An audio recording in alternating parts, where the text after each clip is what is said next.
a gente vem trabalhando aí no sentido, primeiramente, de reestruturar aí o Instituto, visto que ele foi criado em forma de autarquia. Nesse intervalo, a gente teve todo o trabalho ali de constituir os conselhos fiscal, deliberativo, que de forma integrada, junto com a diretoria executiva, acaba aí fazendo, vamos dizer, a gestão propriamente dita do Instituto de Previdência. Certo. Em um meio, Bira, a gente temos aí praticamente 35 milhões de reais já aplicado, aí em diversas aplicações aí no mercado de ações. E qual o déficit hoje que registra a Patoprev? Sabe, Bira, que o déficit atorial, ele é apurado através do que eles chamam de cálculo atorial. O cálculo atorial, antigamente, ele era feito uma vez e ficava arquivado. Hoje o Ministério da Previdência obriga que esse cálculo atorial seja feito anualmente, atualizado segundo as normas da Previdência. Então existem profissionais, matemáticos, atuários, que faz todo o levantamento da população, segurados, dependentes, e faz o que eles chamam de projeção futura. Em 35 anos é projetado o que vai ser arrecadado e o que vai ser gasto. Se houver diferença para menos, eles chamam de déficit atuarial. Esse valor aí, o município tem um prazo de 35 anos para fazer os aportes junto ao Instituto de Previdência em moeda corrente ou também em imóveis, que chamam de dação em pagamento. Qual o perfil hoje do sistema financeiro da Patoprev? Em números. Tu diz qual que é a dívida do... Isso. Bira, o Ministério da Previdência exige que quando é discutido o projeto de criação de implantação, eles chamam de estudo de viabilidade. Esse cálculo foi feito em 2015 e apurou um déficit atuarial na época de 160 milhões. Certo. Depois que o Patoprev foi criado legalmente, ali foi instituído por lei complementar, foi refeito o cálculo atuarial e manteve no mesmo patamar. O ano passado, já em funcionamento, o Instituto de Previdência achou por bem mudar algumas premissas e não contratou empresa, assim, dessas disponíveis no mercado. E acabou fechando aí um contrato com o Banco do Brasil para que a gente tivesse uma nova perspectiva, uma nova visão sobre o Instituto de Previdência. Na verdade, esse déficit atorial de 160 milhões, ele acabou vagando para casa dos 322 milhões. Na verdade, a gente foi apurar a informação, Bira, que esse aumento, na verdade, não foi em razão de um aumento efetivo da despesa, e sim houve somente mudanças de premissas de cálculo. Então, ele não ficou nem pior nem melhor. Daí a gente buscou ali as variáveis junto ao Banco do Brasil, eles somente nos informaram que o Banco do Brasil, segundo os atuários, eles calculam, eles fazem o cálculo dentro do pior cenário possível, para tentar se precaver com o Instituto e no futuro a gente já tenha tomado todas as medidas para tentar resolver o problema da dívida. Agora, Adenilson, está na Câmara um projeto de lei complementar que altera a lei orgânica. O que muda na aposentadoria e na contribuição do servidor? Mira, esse projeto encaminhado ao Legislativo, na verdade, foi uma adequação, né, a gente pode chamar, do Instituto de Previdência Patoprev à reforma efetuada pelo governo federal. Certo. Então, dentro dessa proposta, para que o Instituto de Previdência se adequasse às novas normas, porque existe um debate hoje não a nível municipal e estadual, e sim a nível municipal, para que os regime próprio houvesse uma convergência para que chegasse ao nível do regime geral. Então existia um debate que servidor público existia muitos benefícios e o Instituto de Previdência e Regime Próprio deveria se adequar às regras não somente do regime geral, né, mas sim também do regime próprio do servidor público federal. Nesses debates, a própria União já fez a reforma dos servidores públicos federais e também fez a reforma do regime geral para os trabalhadores vinculados ao INSS.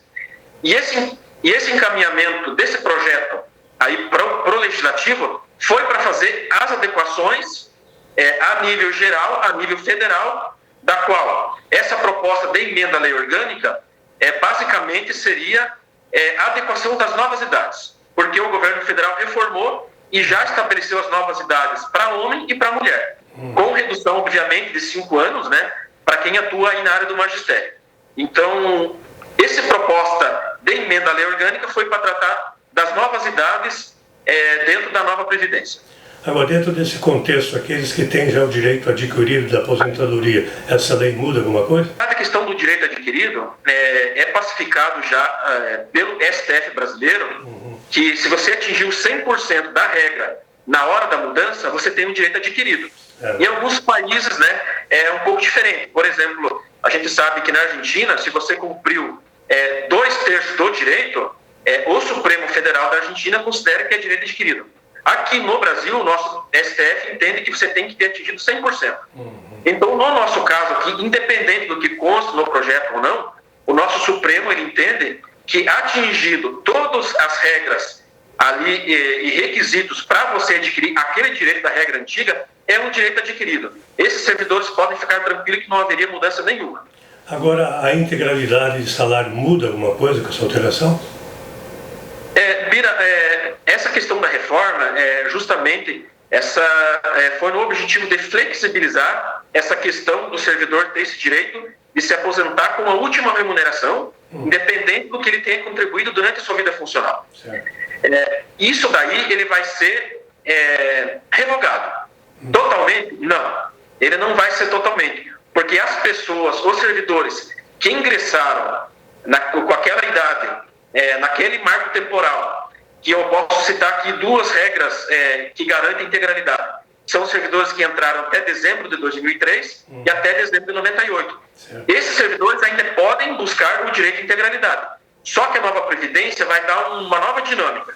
Ele vai ter aí, regras um pouco mais difíceis. Justamente pensando no equilíbrio financeiro, né, do regime a médio e longo prazo, em 35 anos, para que esses benefícios que a gente assuma e saia a portaria aposentado, até o final da vida do servidor, a gente tenha dinheiro em caixa para pagar esses benefícios.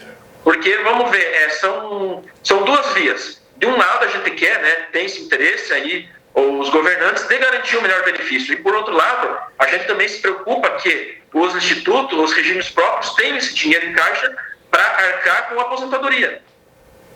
Agora, uma mudança também é a questão da alíquota de contribuição. Pato Branco deve ficar na última etapa, ou seja, 14%? Isso, Biruba, apesar de fazer aqui do pacote da reforma, desculpa, Bira, eu estava dando uma entrevista ontem para o Biruba e estava confundindo. Na verdade, assim, apesar da reforma, né, ser encaminhada para adequar com a emenda constitucional, esses 14% aí que foi encaminhado para a Câmara, na verdade não é uma decisão e não é uma escolha aqui da Prefeitura, do Prefeito e nem do Instituto. Certo. Por quê?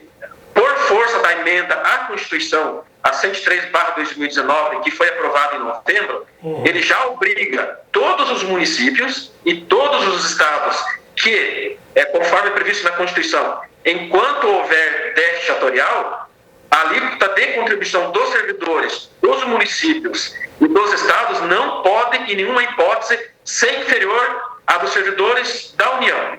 E como na emenda 103 já foi definido que a alíquota do servidor federal é 14%, no mínimo a do servidor público tem que ser 14%.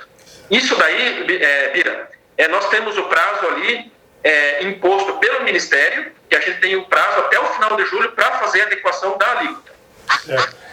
Então, o servidor aqui, com essa reforma, nós teremos um teto para se aposentar, à exceção dos que já têm o direito adquirido com a integralidade. Qual seria esse teto? Mira, mesmo tendo a reforma, o teto do servidor ele continua sendo regido pelo teto do prefeito. Isso daí é um ponto.